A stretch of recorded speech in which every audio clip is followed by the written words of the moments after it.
All right, let's do it for fuck's sake. That's how you're gonna start it, huh? It is the Plan B After Show podcast weekly review with Brock and Hunter. I say that because I'm fucking tired. Yeah, you beat, man. It's been a long week and we do so much talking, and it's just oh So I don't think people really understand that. Like, yeah. So the people like, hey, do you guys hang out a lot? I mean, and we hang out sometimes, but you know what? How long do we spend with each other every morning? Probably. every morning. I mean, it's basically 5 hours together. You know, If you look at it, 5 hours. it's like we're married.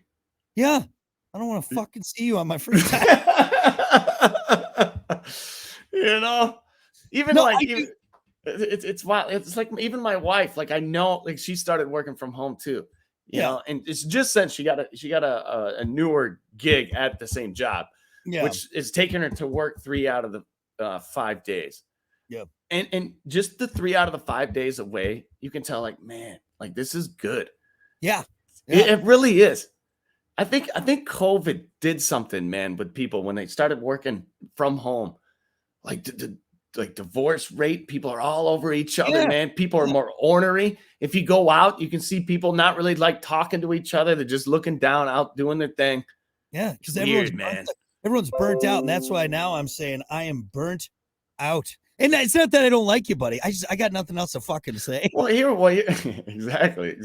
Here's what it is, and especially with our job is we have to talk a lot, Yeah, and so we much talk off air, we talk on air. We're starting to do new shows. We're being syndicated in Madison. That's a whole nother show that we do that people probably don't even know about. Yeah. That's everyday things, man. And you're right. After the show, she's like, "Why are you so quiet?" I'm like, "Because I don't want to fucking talk right now. I have nothing else to give. Like I'm empty." Yeah, especially on a Friday after doing this 5 days. My God. Yeah.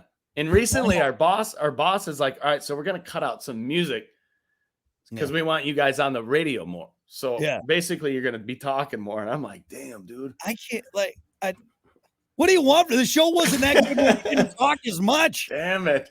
Jesus. Anyway, well, let's do a little more talking and wrap this week up. It is time for our weekly review, looking back at what happened. We'll make this quick. Just quick 3 hits. All right. First thing, they're making robot octopuses. Why? I don't know, because we want the robots to uprise and take over. I guess that's what it is. That sounds terrifying. A robot octopus. Octopi are scary all alone. It's brought this up on the show. It's Doc Ock from Spider-Man. It's basically what they're building, and it's terrifying. And he was not a good guy. All right. That was very scary. Very scary. So I don't know. Stop it with the robots that will eventually rip us limb from limb and use our bodily fluids as fuel for their machines. Okay, in all seriousness, and I know we joke about this a lot, and when you talk about robots, and because AI and robots, it's a real thing to talk about nowadays because it's real, it's happening. Yeah. In all seriousness, do you fear? Is there any fear there? Is there any? Yeah, I'm right there with you. Because joke about it a lot, but like there's something there where I'm like, guys, be careful. Now, will we see it in our lifetime? I don't know. But for us to just blindly think that we'll always have control, no, we're top of the food chain right now. But I don't know if you have ever just spent really a lot of time, like, for example, real quick, and this is a very small part of it, but Kiki's new iPhone, it just automatically makes videos. It'll take photos and video, and it'll put a collage together without you prompting it or anything. It'll just say, hey, we thought you might enjoy this. All right, that's from this little tiny phone, okay? And the computing power to do that. And it's just getting faster and better and faster and better. And we're not harnessing it in the ways that we should. Now, again, will it be in our lifetime? Maybe not. But I'm not saying that. I think it's going to be sooner than you think, man. Could be. It could be. So this is what's happening. It's going to be a combo of 2 things, and it's like I can specifically use the company Boston Dynamics, and if you know what that is and what they've been coming up with, it's incredible, yes, it's terrifying, yes, and this is what's happening with Alexa. So there's 2 sides of this. There's AI and there's robotics. The robotics is there. These things are doing fucking backflips. They're climbing buildings. It's ridiculous. The AI is there. So what Alexa is doing right now, what we're doing right now, my phone's right here. It's recording everything that everybody says around the world. And what that does is it teaches the AI how to respond in common responses of how people respond to things. And it can't think really for itself, but it can mimic everything that we've done and have done in the past. Yeah. So it's weird. It's a weird thing. The transition of when those two come together, robotics and AI, which it will, that's not scary, far man. off. Not far off at all. Yeah. And and it's not going to be much different than a human being, No, we're dead, man. We're dead. And then they learn. I watched the whole podcast on this one time, and they explained it as the AI can respond to everything that has happened in the past. The only thing it can't do is come up with things itself. As far as like, I can do anything I want right now. Mm-hmm. You know what I'm saying? And a lot of it has to do with the past, but I'm still a human. I can still make a different decision. I'm doing it in real time. Whereas AI is taking all of the information it is known from the past, Alexa, blah, blah, blah, and is making the decision off of that. Yeah. If that makes sense. So it's very human-like, but not. Yeah. Weird. There's still that, but it'll get to that eventually. It'll get to that. And it'll get so good that you won't know the difference. Yep. And well, shit, now they got AI writing, writing stuff. Like, I mean, it's fucking crazy, man. And those deep fakes. Yeah.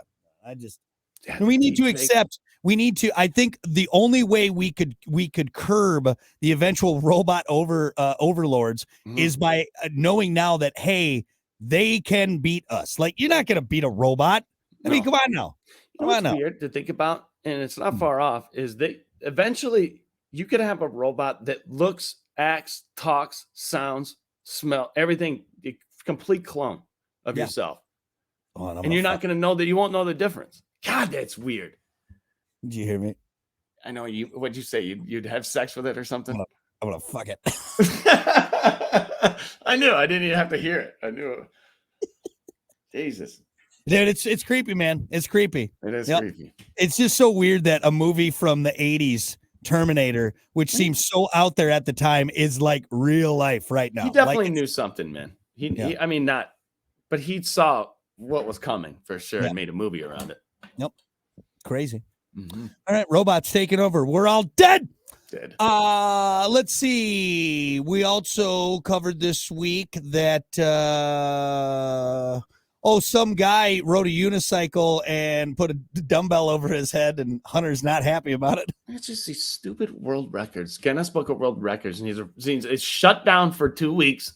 Yeah. We need to go through the book. We need to X-nay some of this bullshit we got and figure out why is the Guinness Book of World Records so popular? Because it meant something back in the day. There were legit records, the highest jump, the fastest blah, blah, blah, the common feats of being a human being. Yeah, now it's a dumbbell over your head while on a unicycle. That doesn't fucking count. Oh, you hold the record for rolling a ball up a hill with your nose only. It's like, it's fucking stupid. What are you doing? I don't know. Don't piss me off again. I think you're just mad because you can't break that record. I could think of something stupid and get a record if I wanted to, probably, right? Probably. Yeah. I don't know. The most boyish band beard. How about that? World record right there. I don't know. You're close. You're close. So tight. World champion. World champ. What a record. The last thing we covered this week that was notable, Tom Brady. Apparently he's a piece of shit husband.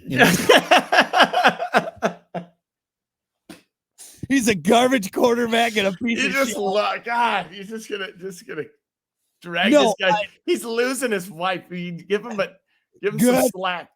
Good. This guy has beaten you so many times in football that you want his life to fall apart. You want his life to fall apart. No, but it is big news because obviously everyone, Brady, he won the Super Bowl. Now, the last one he was in, he won. Okay. And then he comes back and he's not the same guy. He's not this. It's like, what the fuck's going on? Yeah. I mean, he's still a great football player. I'm not going to sit here and say, oh, he sucks. But There's something different. And now another chapter to the documentary. See, now this is what you slow got down. during the week. So this is where they tell you put in disc 2, and this is the exactly. This is the start of disc 2 of the documentary. I'm just saying. But you kind of agree with Giselle. Like, look, man, you have been gone our entire marriage. So I have thought about this, and you know what? Yes, and it's a hard decision. It really is, because think about it, man. Like, you put yourself in his shoes. It's something he loves. It's something, and he loves it. Like, he loves the game purely, and it's something. It's easy because we can, like, I love golf, you love fishing, but we can do that for the rest of our lives. Yeah. You know what I'm saying? Like, until something physical happens or whatnot, but like stepping away from the game after being in it for that long, like and playing at that level and being at that caliber. Yeah. Yeah. That would be tough, man. I mean, but you got to know there's you got to have a family. You got to know when to hold him and know when to walk away and fold him and walk away. You know what I mean? Like, and I feel like this season, it not obviously it's not going to sully. It's not going to put a black mark on his amazing career. Mm-hmm. But you could have ended at a different note than now. Everyone like, oh shit, hey, be careful. And it is still really early. I know. I may be foolish even talking about going. Yeah. He ain't dead yet. He already did lose to the GOAT Aaron Rodgers. So that was a lucky win. It was a lucky win. And you know what, though? Can I say something? Is it kind of trash that, like, the whole media is talking about this guy's divorce? It's like, of course, it's I don't care if it's Tom Brady or whatever quarterback. It's like, dude, that's a tough thing, man. And, like, it's kind of like the same thing when Rodgers was going through that family drama, and it's like, Jesus, like, let it go. Like talk about his football. Yeah. Talk about his deflated footballs that Giselle's in the divorce. Hey, I feel for the guy, but yeah. Hey, don't call him out. You know what it shows? Giselle only likes him when he's playing good. That's it. She's a ring chaser. She's a ring. she's a ring digger. That's what she is. Right there. She's hanging out with Stafford over the weekend. Oh, Stafford! I love your big ring. Yeah. Anyway, all right, we've gone on long enough. Thanks everyone so much for hanging out. We appreciate it. We'll see you next time with more of Brock and Hunter and the Plan B Morning Show later.